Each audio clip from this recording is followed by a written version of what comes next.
หูแท้เนาะมุนหมดเลยเนาะอ๋อโถมาจอดแล้วมันก็มาตุ้มแล้วพี่น้อยพอมุนมาทางลุ่มพุ่นน่ะเนาะพอเขายังมานอนนี่อยู่เฮ้ยโอ้โถเนาะยังไม่ไหม้อยู่เนาะพอเครื่องอย่างพูดเนาะ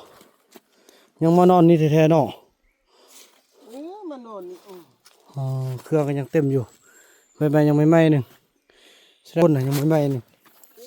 อีมุกเนาะก้นแบบนี้เนาะโอ้น้องมุกก็ออกมาพี่น้องใบยังพอแห้งปานใดประมาณมือว่านมือก้อนนึงก็นี่นะโอ้ยืมบ่ไอ้โอ้อันนี้มันอย่างฮู้บ่บ่ฮู้เขาปลูกแท้พี่น้องอันนี้เขาปลูกเด้นี่ต้นนึงพอมันอย่างนี้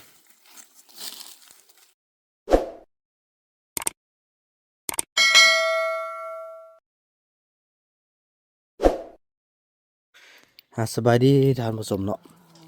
ปะโถพี่น้องเอ้ยพุ่นน่ะหมอก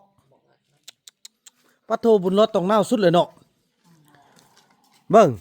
อันนี้มันมีหยังจอมทับไปนั่นของเฮาหรือบ่แม่แม่นบ่โอ้มันก็แม่นนั่นแหละแม่นแหละนี่เสียดายเด้เนาะนี่มันเบาๆยังนี่สมพอเนาะแล้วเบิ่งไปบล็อกไอ้คุณไหมมาขึ้นมากินข้าวเด้อพอจะได้เตรียมเดินทางไฟไว้มันมีไฟสาลีเพราะว่าพี่น้องเอ้ยเด้ออันซาลีอันไอสิได้เขาเอาเครื่องไปให้ไอ้ยงเด้อเพราะมันหนาวน้องอยู่นำนกอยู่นำไอ้เฟืองท่าเพราะว่าสิได้เอาเบาเฟืองไปนำกับสมาบ่มีผู้ชายอยู่เฮือนเบิ่งห้องเบิ่งเฮือนพี่น้องเอ้ยฝากฟังได้ไอ้เฟืองเด้อไปน้องนกเพิ่นก็สิตำแจ่วให้บ่าวบุญนำส่วนนี้ไอ้เฟืองจะลงไปจอบอันคุณหันขึ้นมากินข้าวมันก็ไปแล้วนอนหันนี่โอ้สันกะมีแต่ข้อกินหันแล้วน้องสิได้ออกไปซื้อของอยู่ของกินเกี่ยมเดินทางเอาพี่น้องเนาะไม่เอายังบ่ขึ้นมาบอกเอาอย่างเราบอกเด้อว่าไอ้นำจะไปซื้อให้สิเอาขึ้นมาพี่เลยก็ได้สิเด้อไปนำไอ้บุญนำเลยก็ได้สิพอเกี่ยมพี่น้องเลยเนาะ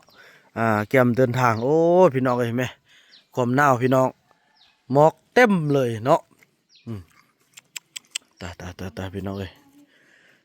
ดุจสาดบุญหลอดเด้พี่น้องเนาะบังพอนำห้าก็เกี่ยมหลักเกี่ยมเดินทางพร้อมกับไอ้คูณพี่น้องเลยประมาณ3 วันเนาะส่วนตอนณขณะที่ทุกคนได้เบิ่งคลิปที่ผ่านมากับ่าวบุญนำก็ได้ตั้งเวลาไว้แล้วพี่น้องเลยเนาะคันได้เบิ่งอันนี้ก็เป็นต้นไปแสดงว่าบ่าวบุญนำได้ออกมาแล้วก็ได้มีสัญญาณอินเทอร์เน็ตแล้วเนาะพอเข้าไปใน3 มื้อประมาณ3 มื้อแล้วพี่น้องจะบ่มีสัญญาณอินเทอร์เน็ตเนาะแต่ว่าบ่าวบุญนำได้ตั้งเวลา YouTube ไว้เป็นที่เรียบร้อยพี่น้องเอ้ยว่ากันต่อไปเนาะพี่น้องเนาะพี่น้องเอ้ยแล้วเขาก็ได้เดินทางมาฮอดบ่อนที่จะซื้ออาหารการกินเตรียมเดินทางพี่น้องเอ้ยเดินทาง2 คนกันมื้อนี้จะมีร่วมกับบ่าวคูณ Good morning ปาดมื้อนี้ผู้งามแท้มื้อนี้ สิได้อันเกี่ยมเครื่องเข้าไปป่าไปเว้าเรื่องระดมเขาเจ้าเกี่ยมมางานบุญกองขะใหญ่แด้ให้เขาเจ้ามาอยู่มอแล้วฮอดมือให้มันได้เอื้อนง่ายแล้วไปเบิ่งจุดนิดหน่อยพี่น้องไอ้เบานำจากเกี่ยมซื้อขนมซื้อหยังไปตอนบุญรอดได้เนาะกับบุญยงได้กินฮอดเข้าดนละที่บ่ได้เห็นเขาเจ้าเนาะโทษพี่น้องเอ้ยเนาะแล้วพวกเราก็ได้ออกตลาดเป็นที่เรียบร้อยพี่น้องเนาะนี่ก็จะมีการซื้อของฝากของตอนไปให้เขาเนาะก็มีขนมมีกาแฟมียาสูบนิดนึงพี่น้องเนาะเพราะว่าคือว่าแหละก็จะเข้าป่าก็ต้องมีอันที่ว่าสิ่งที่เขาทึกใจก่อนพี่น้องเขาจึงจะล่มเนาะพอบ่าวบุญนำได้ฮู้ละฮู้ทิศฮู้ทางฮู้ทุกอย่างละซื้อในสิ่งที่เขามักนั่นนี่แหละ พอห้ามมันก็ห้ามบ่ได้เด้พี่น้องเอ้ยเนาะไปโอไปล่มเขาเจ้าเพื่อไปสร้างความฮักความแพงบ่ให้มันลืมกันนั่นแหละพี่น้องเอ้ยไปพี่น้องเอ้ยว่ากันตอนต่อไปเนาะโอเคท่านผู้ชมเนาะแล้วก็เถอะได้มาฮอดนี่ละ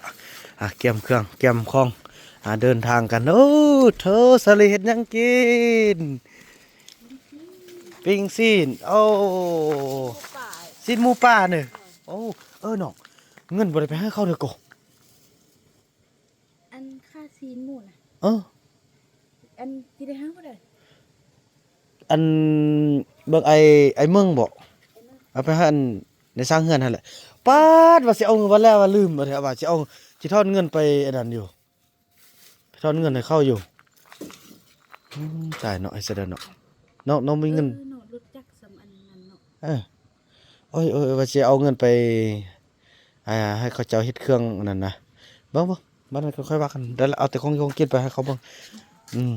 พี่น้องเอ้ยจังซั่นเนาะไอ้คุณเด้พี่น้องเอ้ยโอ้เกือบลืมอันนี้นะเอาไปไต่ปูเนาะก็ถือว่าได้พากันเตรียมแบ่งเครื่องให้คุณเปช่วยแล้วพี่น้องเอ้ย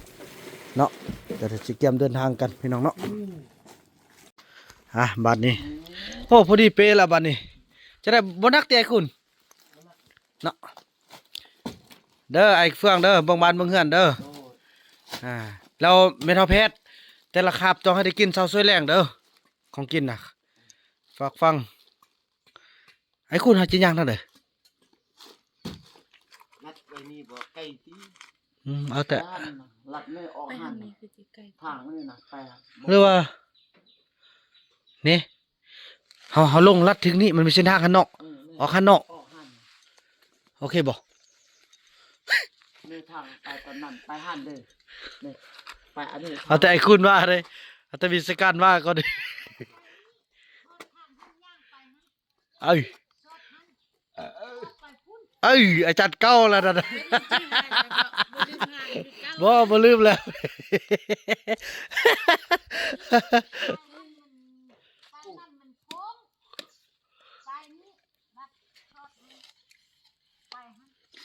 ทางนี้บ่ไปมันออกไปบ้าน เอ้ย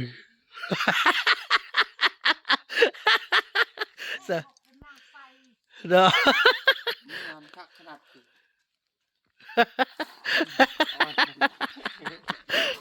ไปไอ้คุณแป้งนี่เอาเนาะ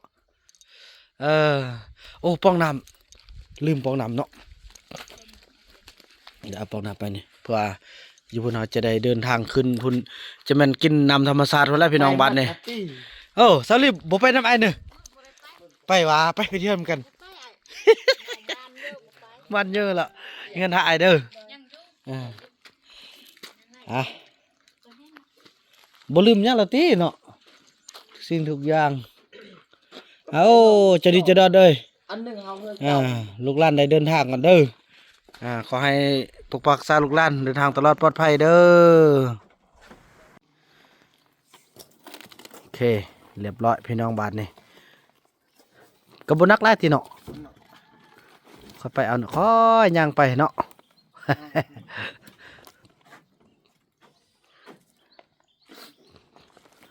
ไปทางใด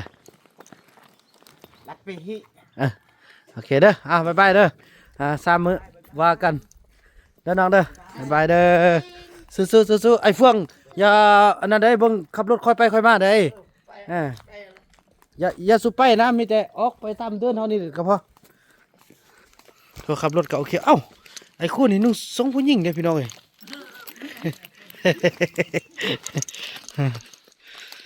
ไอ้คุณพายังลัดพี่น้องหุ่นละหุ่นปอไม้เฮาเนาะเดินพูนขึ้นไปพูนละพี่น้องเอ้ยพาส่วนมังโมดเขาเลยก็ได้เนาะเพราะนั้นเอาบริเยียบเขาออกทางลัด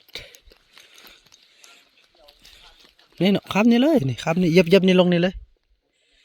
เฮ้ยสัตว์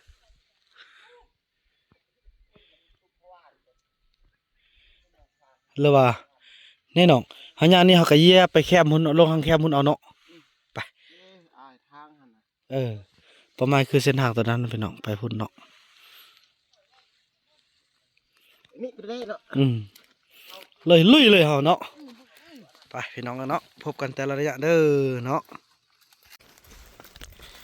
การเดินทางของพ่อกะที่ว่ามาฮอดกันตอนนี้แหละพี่น้องโอ้โหไอ้คุณยังไหวเด้พี่น้องเราเดินทางอยู่9:20 นาทีพี่น้องเนาะตอนนี้มาเป็นเวลาอยู่9:50 นาทีละเราเดินกับไกลประมาณไปเรื่อยๆแล้วพี่น้องจังสันแหละพี่น้องเนาะโอ้ไปจบคลิปกันอยู่จอมพูพุ่นพี่น้องเนาะอยู่บ้านเก่าพอละอยู่บ้านเก่าพุ่นพี่น้องพุ่นประมาณง่ายๆเลยพี่น้องภูตัวนี้เขาจะขึ้นภูตัวนี้5 ชั่วโมงพุ่นเด้ยามแรกนี่น่าจะพอดเนาะประมาณ3 ชั่วโมงกว่าเพราะมันย่างไวทางสะดวกกันยามฝนนี่5 ชั่วโมงเมื่อก่อนบาบุญนำได้ไปเข้าไปนำขึ้นจอมภูพุ่นแหละพี่น้องพุ่นกมาให้บอลที่เขาจะบอลสิ้นสุดสัญญาณพลิกลงบนนั้นแล้วก็แมัน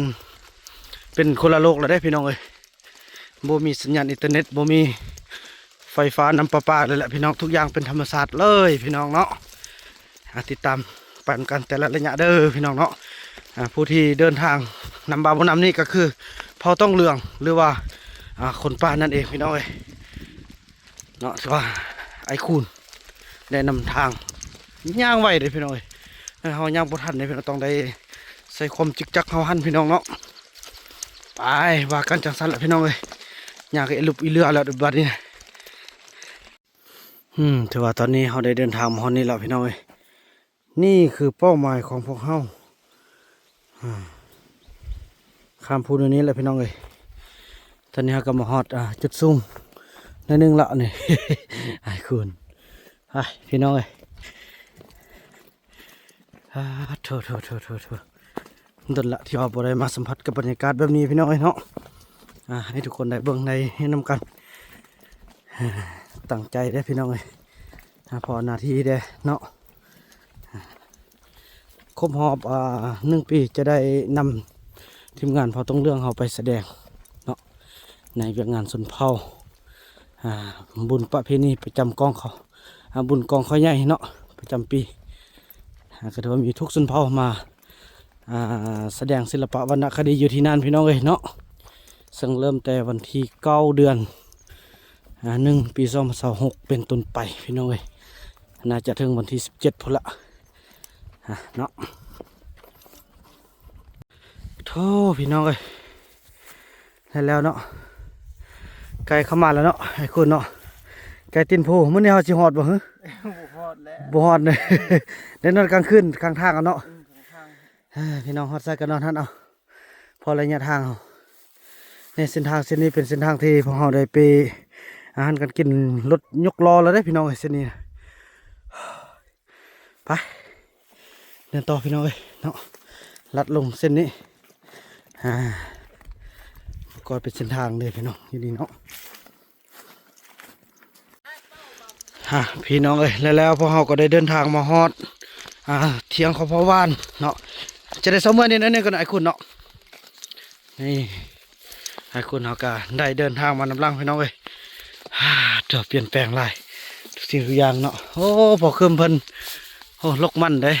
สมัยเลยยงปาโตเธอกล้วยซะเธอกล้วยโตจริง3-4 คันพี่น้องมื้อนี้โตจักคนมาพอมื้อนี้บริเวณนายตาดนแล้วนะขึ้นฮอดนะพ่อเนาะ12 คนโลนึงคนพี่น้อยหัวใหญ่บ่พอหัวใหญ่อยู่บ่เธอสบายดีน้องเบรสบายดีน้องเบรไม่แน่น้องเบรเนาะ อ้าวย่ามาเลยนะคืออีแม่ติ๊กๆ คืออีแม่พี่น้อยไปไอ้คู่เสมอนี่มันก่อนเสมอก่อนแล้วค่อยเดินทางกันพ่นลกมันต้นพี่น้องพ่นน่ะ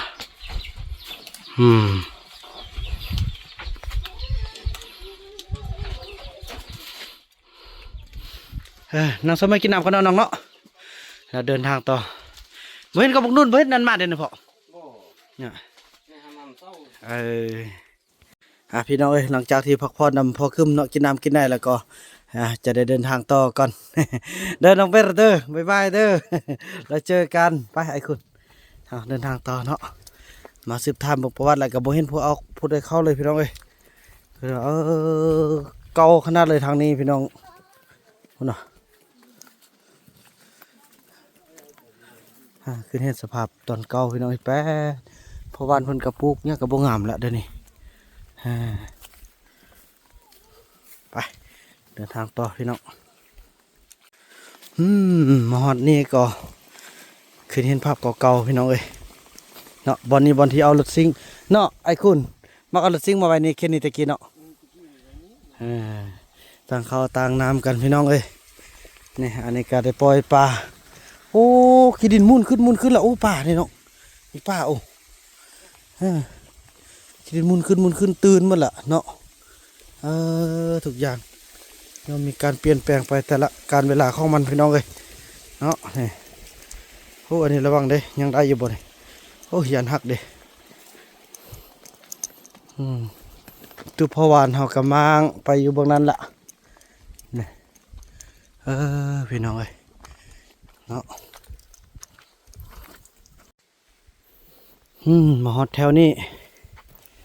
แถวส่วนของซาวลีนี่พี่น้องเอ้ย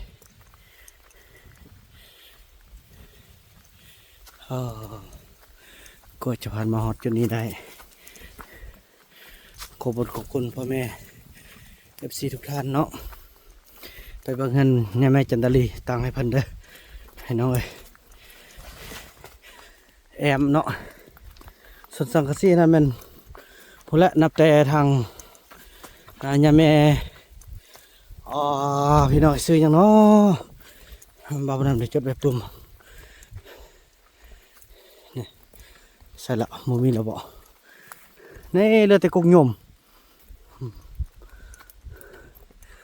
เป็นเพียงภาพความทรงจำเนาะตอนนี้ก็ถือว่าทางสลีเพิ่นก็ไปมีห้องมีเฮือนแล้วแถมมีลูกมีรถมีผัวพี่น้องเอ้ยผัวนี่มานตลอดเลยผัวนี่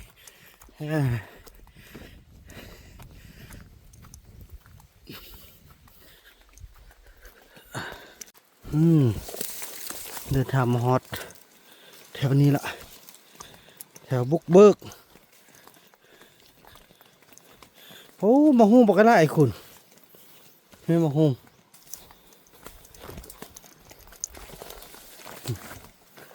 บอกงามพี่น้องเอ้ย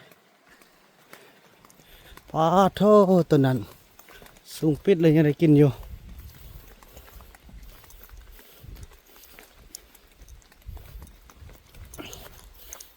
ห้องน้ำเนาะ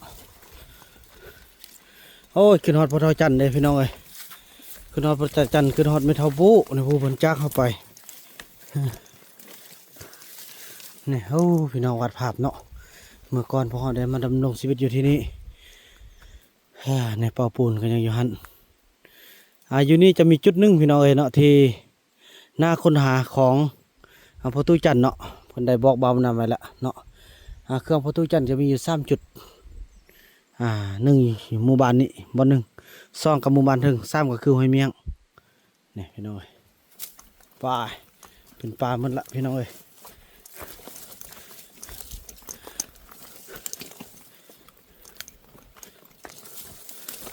อันนี้ก็แมนบอลเมทัลบุเซียเนาะแล้วก็ทั่วเมทัลบุมาพบบ่าวน้ำอยู่นี่ได้พี่น้องเอ้ยอย่างน้อยเพิ่นก็มีความสุขบนไปในชีวิต6 เดือนเนาะแล้วก็บุญเราก็เกิดอยู่นี่พี่น้องเนาะไปย้อนมาคลิปยังได้ยินเสียงแล้วก็พี่น้องเอ้ยยินเสียงแล้วได้เมทัลบุอย่างไรก็มาทันมึงอย่างเด้อให้บุญรอดกับบ้านกับเมืองเด้อแม่ตู้เด้ออย่าเอาความคิดความเก่าอยู่ปูอยู่ป่าเถอะ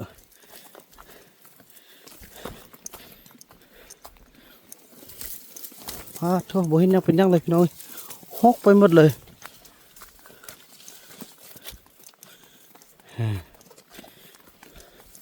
ไปเบิ่งเงินที่พอปลุกไว้ให้ข้าเจ้าเนาะว่ามีคนอยู่บ่เงินปักไก่ดีพี่น้องบรรยากาศบักคักขี้ตัวพอบนไทยนี่ ตัวสิมาให้ม้าก็สว่าเป็นนั่นน่ะตัวเสียเนื้อเสียแห้งเอาแท้เอาว่ะโอ้ธรรมชาติพี่น้อง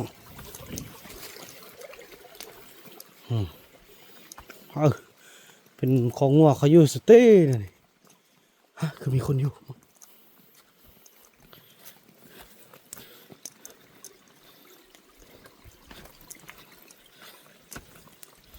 คือมีคนอยู่อ๋อบ่แม่นอ๋อเถอะดูน้ำสมัยนี้ก็เนาะไอ้คนเนาะแล้วก็เกี่ยมขึ้นภูพี่น้องเลย10:59ไล่อยู่11 โมงซะพี่น้องเลยเนาะเราเดินทาง9:20 นาที9:50 1 ชั่วโมง10:51 2 ชั่วโมง2 ชั่วโมงกับ20 นาทีพี่น้องก็มีคนมาโอ้ไม่เขาเจะความมักง่ายดังไฟซะในนี้เลยเนาะผู้ใดที่ดังไฟซะ ติ๊กนั่ง อีติ๊กไปดังไฟซะนี่คลุบลงเลยอันนี้เกือบผู้ใดนี่ อันน่ะเกือบบอลลูน เกือบบุกนู่นพระเอ้ยนั่งได้นี่นั่นกันเนาะแล้วก็เกี่ยมกินน้ำกินในเนาะเกี่ยมเดินทางขึ้นต่อโอ้แล้วพี่น้องวันนี้ขึ้นภูติ๊กๆแล้ววันนี้เนาะหลังจากที่พวกเราพักผ่อนเกี่ยมเดินทางต่อเนาะวันนี้เนาะไปพี่น้องเอ้ยบาทนี่เริ่มขึ้นภูกันเนาะตั้งเวลาอยู่ที่11:00 นาทีตอนนี้เราขึ้นไปนี่พี่น้องเอ้ยเนาะเขาสิพยายามเล่นไปตะเล่นก็เล่นเพอยำแล้วมันสะดวกพี่น้องเอ้ยเนาะมันสะดวกสบายอันนี้คือเงื่อนที่พวกเราได้ตั้งไว้หัวหน้าเผาคนสัญญาว่าสิมาอยู่นำแต่กับบริมาพี่น้องเอ้ยเดินทางต่อบาทนี่ขึ้นภูเรื่อยเริ่มผลิตผลาดแล้วได้พี่น้องเอ้ยบาทนี่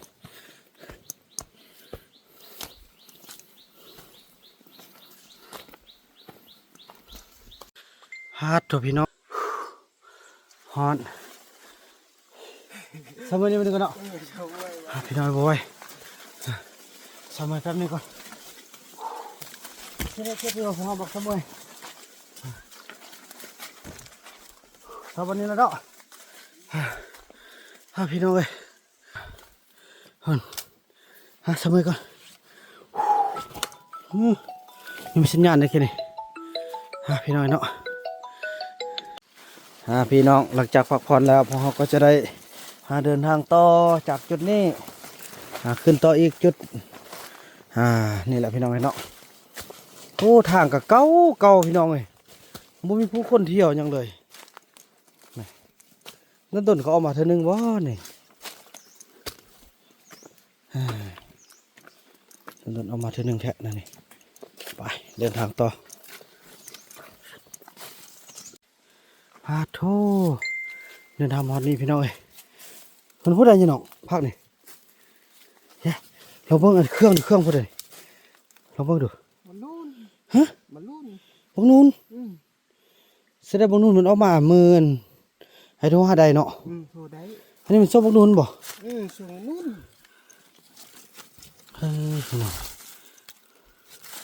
ส่งตีนลูกตีนนี่มันดักไฟนี้ลองกินน้ำอยู่นี่โอ้หม้อนึ่งนี่บ่ยอมมาห้าเบาบ่นำเลยพี่น้อยได้สินหมูแล้วก็มันเปไปทางนอกโอ้เป็นอันนี้เนาะพี่น้องเรื่องราวของเขามาคือว่าสิเป็นคนหนึ่งแต่ว่ายังไงบ่าวนุ่นก็ได้นำพาเนาะจนทุกคนได้หลุดพ้นแต่ว่าพวกเกี่ยวกับบ่มานำกายาเนาะผลงานนี่เป็นของบ่าวนุ่นเลยพาระดมพายังช่วยกันโอ้อันนี้ก็แม่นเขาฟันเหมือนนั่นเลยเนาะนี่พี่น้องเอ้ยเย็นดีขนาดพี่น้องพันบรรยากาศนี่ฝากมาเฮียมาลามเข้าลำยังตี เนาะพันหมดเลยเนาะพี่น้องเดินทางต่อเฮา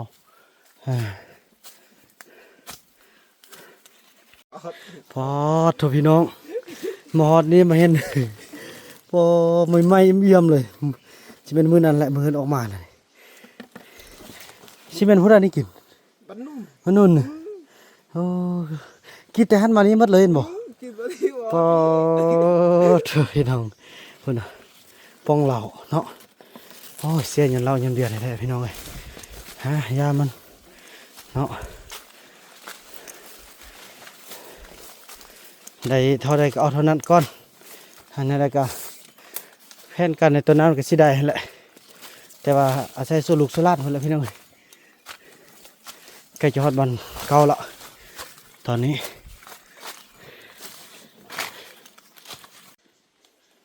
โธ่พี่น้องมาฮอดนี้ไอ้คุณกินน้ำเลย กินน้ ให้กินน้ำกันพี่น้องเอ้ยนี่อันนี้ก็เขาเจ้ามานั่งได้นี่เนาะ ำ นั่งเอาผ้าฟันพี่น้องเอ้ย มัน ฮาดนี่บ้านที่ว่าอยู่หั่นละนี่จะเป็นบ้วมพี่น้องเอ้ยบ้วมแล้วก็เป็นบ้านที่บ่าวนำไปพบเขาเจ้าในตอนน้ำอิฐเนาะตอนเฮาเห็นกันนะไอ้คุณบ่ได้ปันข้าวให้น้องกับพ่อเฒ่าจันทร์หั่นนะอย่างหั่น ถึง แล้วก็ขึ้นภูได้อพี่น้องขึ้นภูไปฮอดจอมภูอะไรมันพลิกลงเบื้องนั้นพี่น้องบ่มีสัญญาณละเบื้องนั้นเนาะฝั่งนี้เขาก็ขึ้นมาฮอดเพละตอนนี้เป็นเวลาอยู่11:48 นาทีละเขาขึ้นมาแต่เวลา11 โมงเนาะ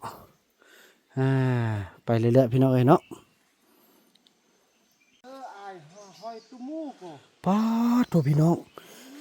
แล้วก็มาฮอดนี่พี่น้องเอ้ยฮอดบ่อนอันโป่งเทียมที่บ่าวนำมาสร้างเมื่อ2 ปีที่แล้วโอ้หมู่มานึ ง่ายมูก มาเนาะ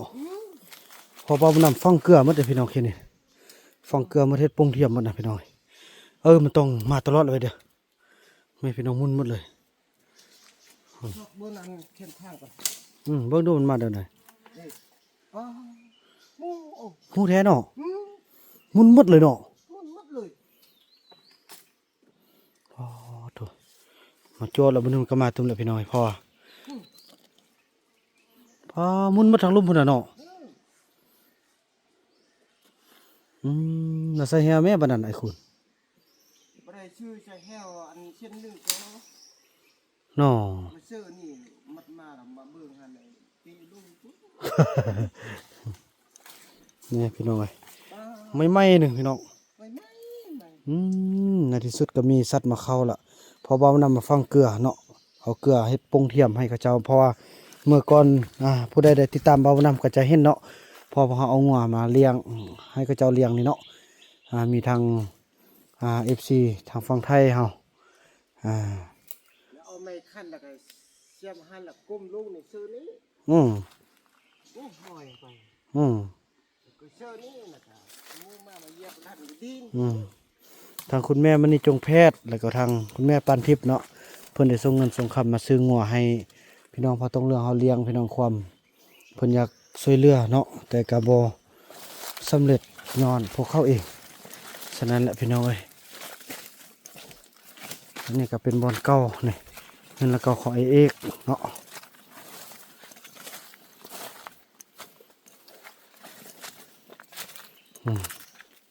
เสาเก่าเงินไอเอกพาปุกเงินไอเอกแม่แพทย์อายุสูนนันพุทธ อันนี้เนี่ยไอ้ว่าปุ๊กก็บอกปุ๊กอันนี้ที่ติดต่อชื่อเนี่ย กระปุกให้ไอเอกตอนนั้น แต่ว่าที่ไอ้ว่าที่ปุ๊กก็บอกปุ๊กมีแต่อันนี้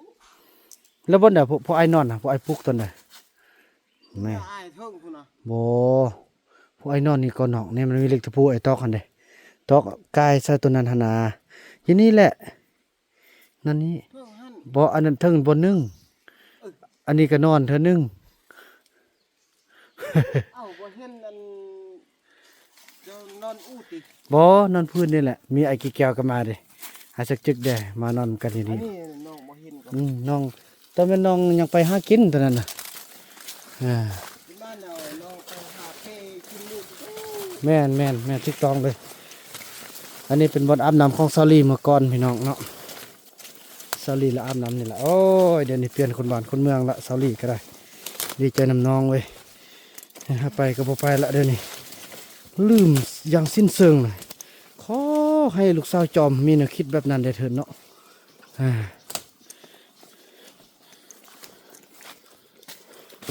ไปเก็บภาพเบิ่งห้อยนี่ก็มีอยู่พี่น้องแต่เขาดนๆมาเท่านึงแต่มันเขาเจ้าได้ซีนได้ยังล่ะค่ะพากันเปมาแหละ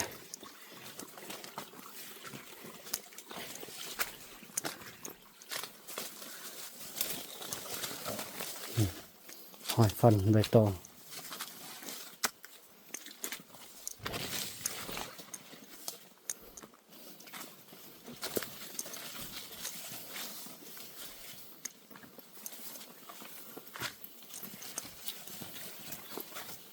สำรวจเบิ่งว่า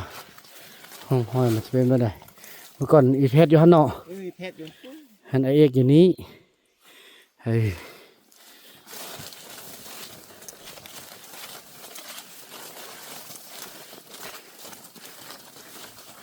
เที่ยวปลาพี่น้องเอ้ยบางคนปิ่นแปลงของเขาเจ้าว่าเป็นจังไดโอ้เส้นทางนี่ตัดเส้นทางมาแล้วได้นี่เนี่ยบ่แม่นเส้นเก่าแล้วบ่โอ้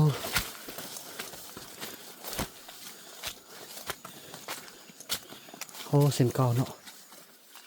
นี่เส้นเก่าเป็นพอคิงนี่เนาะ อันนี้ขึ้นพอคิ้ง โอ้มันเอาฟันหายเลยพี่น้อง แล้วก็แม่อีนิด นี่ภาพธรรมศาสตร์พี่น้อง แล้วก็อีติ๊ก คือมีการเคลื่อนไหว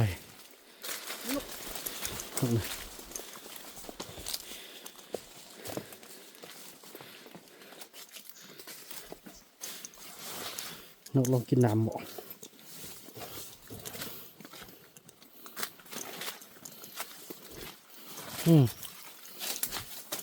น้ำมันเอาอยู่นี่หว่าน้ำนะโอ้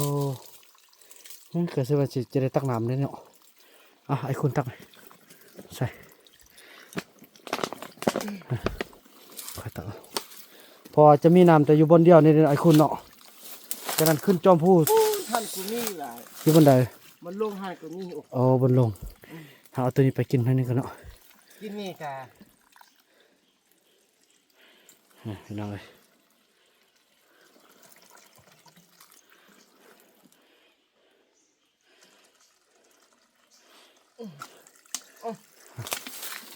ไอ้กินดีก่อนน้องบ่กินนะ กินออกมาอยาก จะเป็นแล้วพี่น้องเลยเนาะ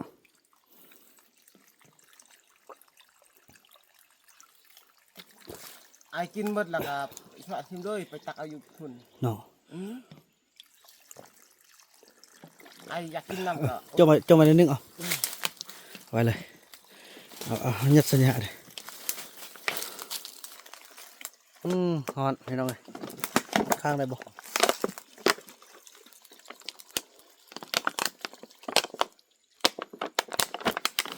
โอเคบาทนี่ไปเดินทางต่อพี่น้องเลยเนาะ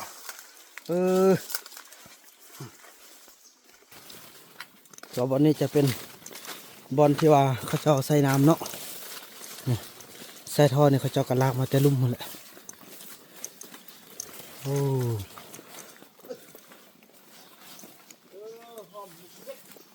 หอมเวก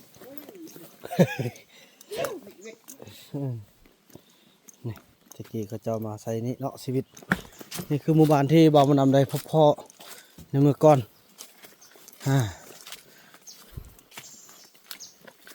อันนี้เฮือนไอวัดเก่าตอนนั้นบ่าวมันนำคือตะเคิงลงมาในนี้แหละพี่น้องลงมาในนี้เนาะโอ้เก่าเลยบ่มีพายุเลยเจ้าตัวไม่อยู่อันนี้เครื่องผู้ใดนี่ฮิตเวทหมอเครื่องผู้ใดนี่เนาะ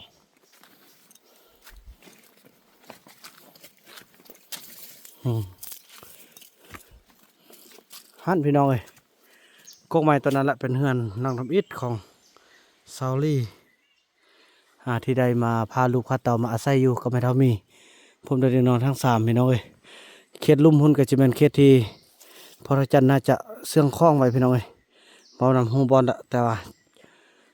หาเวลาดีๆก่อนเนาะเป็นของดีเลยพี่น้องของรักษาเนาะ